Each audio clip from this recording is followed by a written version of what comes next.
Vous avez la parole. Seulement, je vous prie de tenir compte qu'on va vous interrompre à 5 heures. Et après la pause, il faudrait que vous commenciez. Alors, en réalité, bonjour Madame la Présidente, oui. Bonjour Madame le juge, bonjour Monsieur le juge. Ma première présentation fait normalement 25 minutes, de sorte que, si vous le voulez bien, j'essaierai peut-être de déborder un tout petit peu pour faire rentrer le tout d'un seul coup. Mais je suis dans les mains de la Chambre, je peux m'interrompre aussi bien, comme vous le préférez.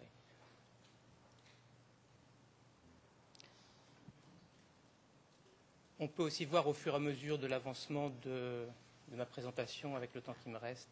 Je pourrais peut-être à ce moment-là aussi. Si vous n'avez pas d'inconvénient, peut-être on peut finir cette présentation et après on a une pause d'une demi-heure. Est-ce que vous êtes d'accord? Nous sommes d'accord, Madame la Présidente. Alors on va vous laisser continuer et après on va faire une pause d'une demi-heure en tout cas. Oui, c'est vrai. Je vous remercie, Madame la Présidente. Madame la Présidente, honorable juge, ainsi qu'Éric MacDonald vous l'a souligné, je vais faire 2 présentations successives.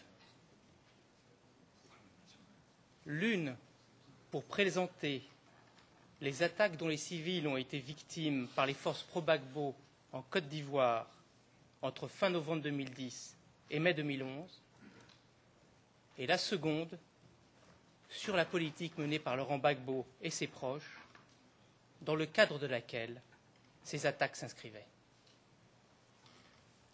Je vais commencer avec la première présentation et, avec votre accord, j'aimerais que le greffier d'audience puisse me permettre de diffuser sur tous les écrans une présentation que j'ai préparée et sur le détail de laquelle je reviendrai.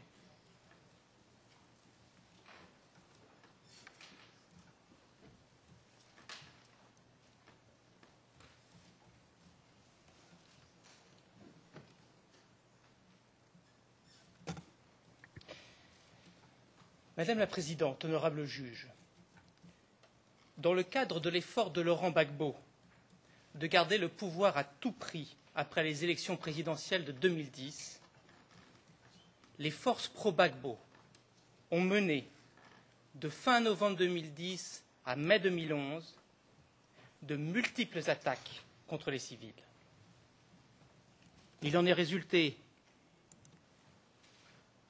plus de 700 morts, plus de 40 viols, au moins 520 arrestations et des atteintes graves à l'intégrité physique de plus de 120 personnes.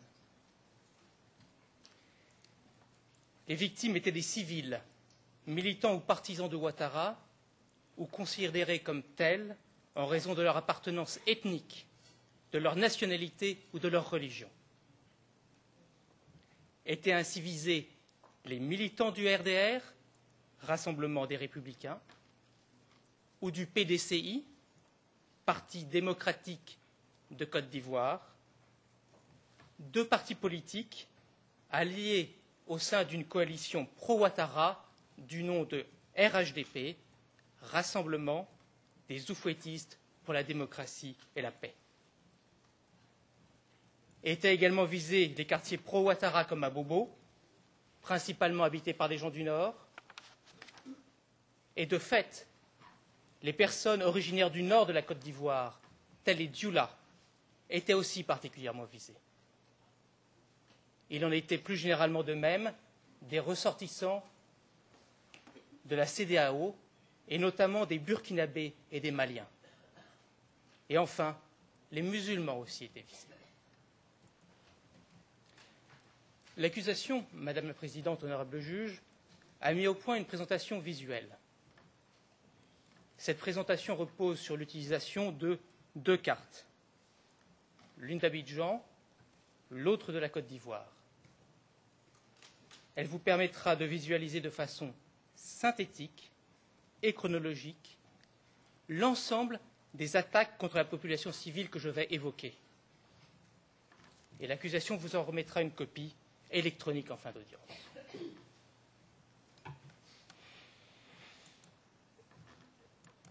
L'écran de cette présentation comprend 5 champs.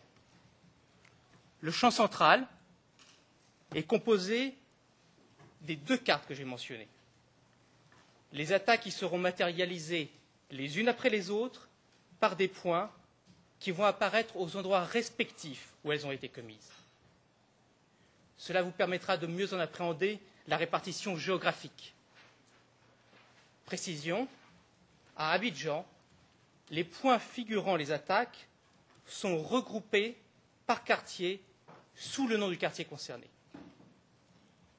Étant précisé que tous les points seront de couleur orange, sauf pour les 4 incidents visés dans les charges, ils seront en bleu.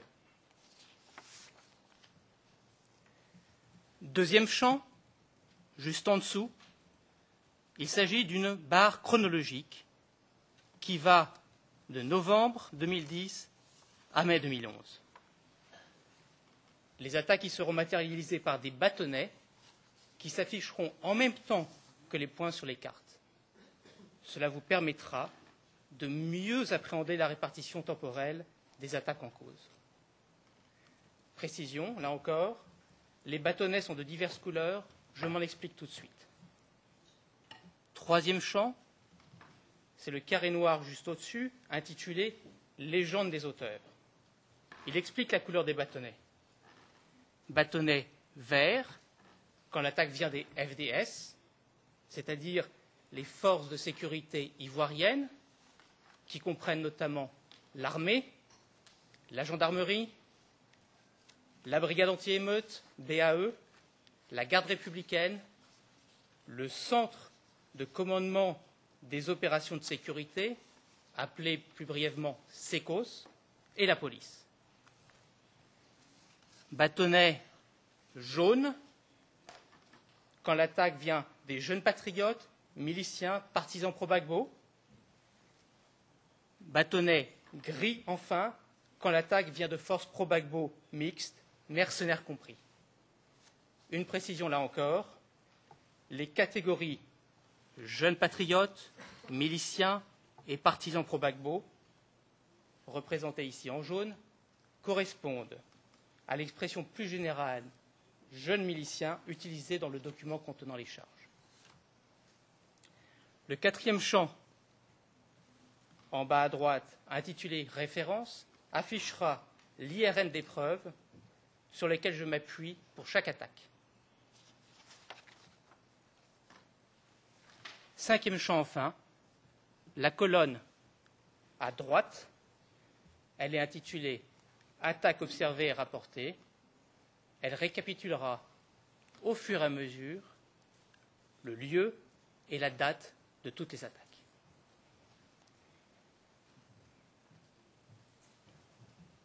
Je vais présenter 45 incidents, Madame la Présidente, honorable juge. Ceux-ci sont notamment visés au paragraphe 23 à 29 du document de notification des charges, y compris aux notes de bas de page correspondantes. Ces 45 incidents sont documentés par des témoins, du matériel vidéo, des rapports d'ONG ou de l'ONU, ou par d'autres sources publiques. Il ne s'agit pas d'une liste exhaustive d'attaques, mais elles illustrent la réalité du terrain de par leur répétitivité et leur modus operandi, notamment les contrôles d'identité au barrage, avec ciblage des personnes ayant un nom du nord de la Côte d'Ivoire, et les immolations. Et pour être clair, bien que les FDS aient parfois participé à des opérations militaires contre le prétendu commando invisible, groupe armé basé à Abobo et censé être acquis à la cause de Ouattara, les attaques dont il est question ici sont des attaques contre les civils.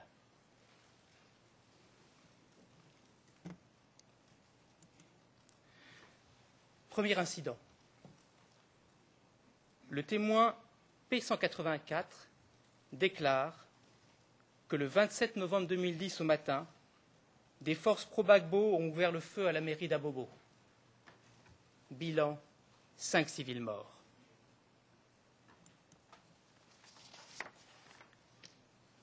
Entre les 27 et 29 novembre 2010, à Abobo, les FDS ont sévèrement réprimé des manifestations de jeunes du RHDP qui protestaient contre le couvre-feu déclaré par Laurent Gbagbo. Bilan, 12 morts. Fin novembre, début décembre 2010, à Yopougon cette fois, des militants pro-Gbagbo ont arrêté un Malien. Ils ont accusé les Maliens d'avoir voté pour Ouattara, ils ont frappé leur victime et voulaient l'immoler. Son corps brûlé a été vu le lendemain par le témoin P107. On verra plus tard à quoi ce type d'immolation correspond. Et précision, Yopougon est réputé être un fief pro-Gbagbo, mais il contient des quartiers, des sous-quartiers, habités par des gens du Nord, d'où le nombre important d'incidents commis à Yopougon.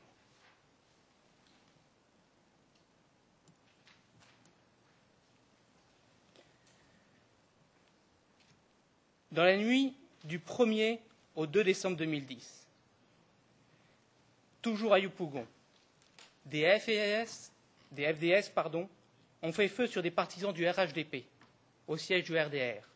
Bilan, au moins 6 morts et au moins 14 blessés.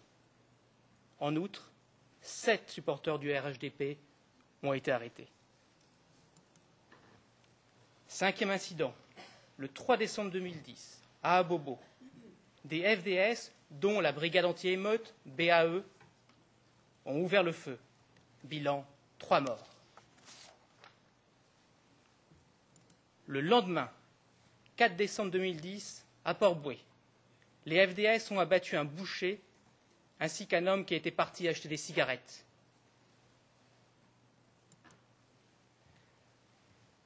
Du 16 au 19 décembre 2010, dans divers quartiers d'Abidjan comme Cocody, Adjamé, Abobo et Grand Bassam, les FDS, appuyés par des miliciens et des mercenaires, ont violemment réprimé la manifestation organisée pour installer le directeur de la radio-télévision ivoirienne, RTI, nommé par Alassane Ouattara. Bilan, au moins 54 morts, 54 blessés graves, au moins 17 viols et des arrestations. Il s'agissait de victimes civiles. Mon collègue Eric MacDonald y reviendra, s'agissant d'un incident visé dans les charges. Le 25 décembre 2010, à Cocody, des membres de la Fédération estudiantine et scolaire de Côte d'Ivoire, appelée FESCI, aidés par des FDS et des jeunes miliciens, ont mené une opération contre le siège du PDCI. Bilan, 11 blessés, dont 3 blessés graves par balle. Vers janvier 2011, au quartier Kowet à Yopougon, des jeunes pro-Gbagbo ont brûlé vif un jeune moussi du Burkina Faso. 10e incident, le 4 janvier 2011, à Cocody encore une fois. Des FDS ont tiré contre des personnes non armées qui se trouvaient à l'intérieur des bureaux du PDCI. Ils ont tué un militant, en ont blessé 4 et ont arrêté 136 partisans du RHDP, dont 19 femmes et des enfants. Le 12 janvier 2011, à Abobo, plus précisément au quartier Avocatier, un groupe de jeunes patriotes a battu à mort 3 Maliens. Le lendemain, 13 janvier 2011, toujours à Abobo, des jeunes patriotes opérant à un barrage ont tué 2 partisans du RHDP.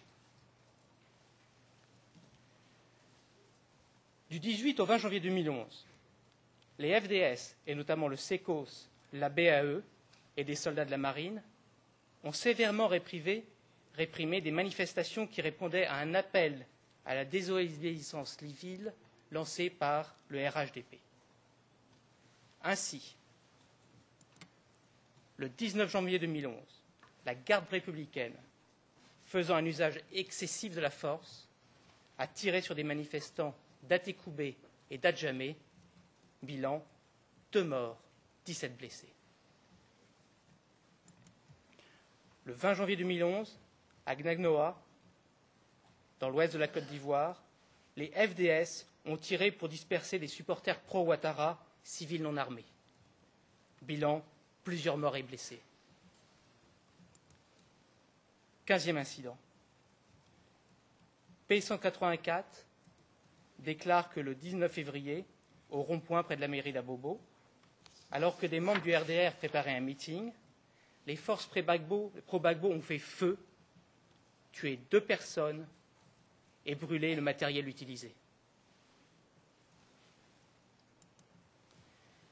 P184 rapporte aussi que, toujours le 19 février, à Koumassi, les forces pro-Gbagbo ont attaqué un meeting du RDR, tuant des civils.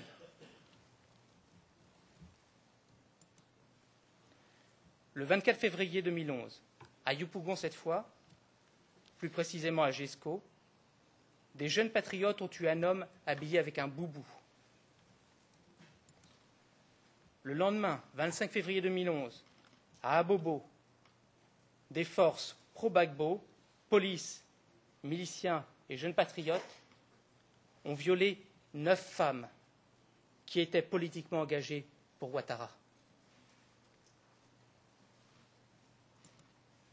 Toujours le 25 février 2011, mais à Yopougon, à la suite des chauffourées, des jeunes patriotes en présence de la police ont lancé des grenades et tiré sur des civils, puis les ont attaqués alors que ces derniers avaient trouvé refuge près ou dans la cour d'une mosquée. Bilan, au moins 5 blessés et 2 morts, dont le gardien de la mosquée brûlé vif. 20e incident, Madame la Présidente, honorable juge. Toujours le 25 février 2011, à Yopougon, plusieurs individus installés dans un restaurant ont été accusés par des supporters pro-Gbagbo d'être partisans de Ouattara et d'être d'ethnie baoulé. Ils ont été menacés de mort, ils ont fui. L'un d'entre eux a été atteint par une balle dans le dos. Il est mort des suites de ses blessures. C'était un vendeur de téléphone portable. Le lendemain, 26 février 2011, encore à Yopougon, plus précisément au marché de Gouro, des jeunes patriotes ont brûlé un homme qui poussait une brouette. Il était accusé d'être un rebelle comme étant Dioula. La veille, Charles Blé Goudet avait appelé les jeunes patriotes à s'organiser pour contrôler la circulation entre les quartiers et dénoncer tous les étrangers. Le 27 février 2011, à Yopougon, des jeunes patriotes ont frappé et brûlé un jeune homme accusé de ne pas être du quartier et d'être un rebelle. Le même jour, à Yopougon, 2 Dioula, accusés d'être rebelles, ont été battus et brûlés. Le 28 février 2011, encore à Yopougon, des militants pro-Gbagbo ont brûlé 2 hommes sans papier et soupçonnés d'être rebelles. La brigade anti-émeute était présente. On voit cet incident sur la vidéo 0003-0013, dont le transcript porte l'IRN 0008-0049. L'accusation a fait le choix d'en diffuser un extrait, car cette vidéo illustre la réalité de ce qui se passait couramment à Abidjan et permet de visualiser concrètement les crimes dont on parle. Au début de la vidéo, on peut voir le véhicule de la brigade anti-émeute à 0 minute 9 secondes, mais on va passer directement au passage qui va de la minute 1, 14 secondes à la minute 2, 10 secondes.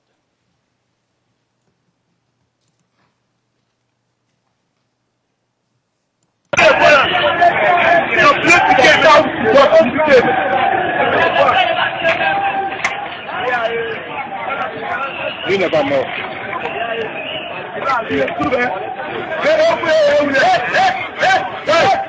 Vous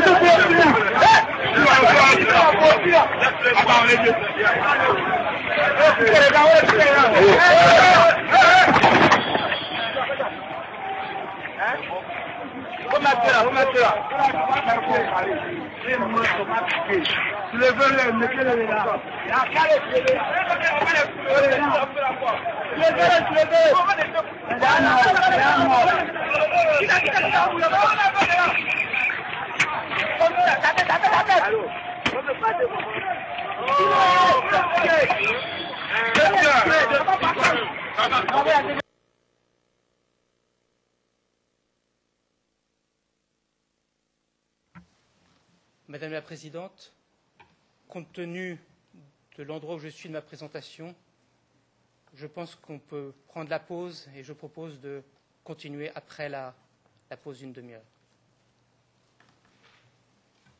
Je vous remercie. Alors, on va suspendre la séance maintenant et on va revenir à 5h35.